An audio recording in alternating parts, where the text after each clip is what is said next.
ঈদের ছুটিতে ভিড় জমেছে বিনোদন কেন্দ্রগুলোতে। আজ দেখব আশুলিয়ার ফ্যান্টাসি কিংডমের চিত্র। সেখানে রয়েছেন আমাদের সহকর্মী সুমনা সুমি।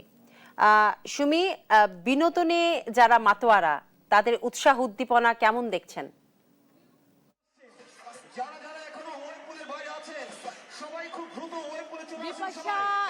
এটি একেবারে একটা রঙিন দুনিয়া বলা চলে আজকের জন্য।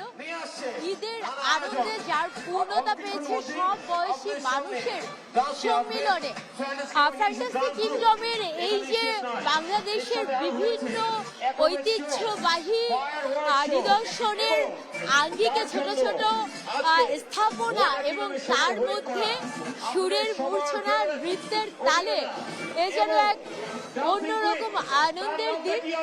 আর বিশেষ করে ওয়াটার পার্কে জল কেলিতে মেতেছে কিন্তু তারা পরিবার পরিজনের সাথে, যেখানে বয়স, পেশা, রং, ধর্ম, বর্ণ সব কিছুর ঊর্ধ্বে উঠে এসেছে মানুষের একসাথে আনন্দ করা, ঈদ উদযাপন করা।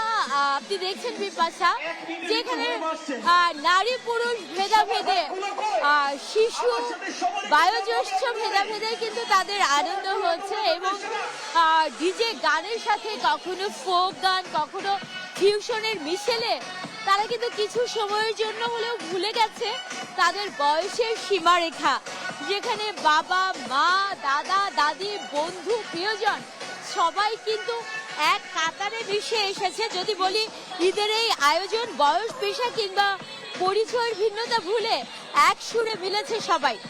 আনন্দ আর উচ্ছ্বাসে মুখর আজকের ফ্যান্টাসি কিংডম এখন যেন উৎসবের রঙে রাঙানো এক মিলন মেলা।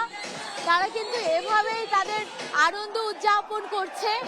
আর বিপাশা, এখান থেকে আমরা জানাতে চাই যে এই আয়োজন কিন্তু চলবে একের পর এক।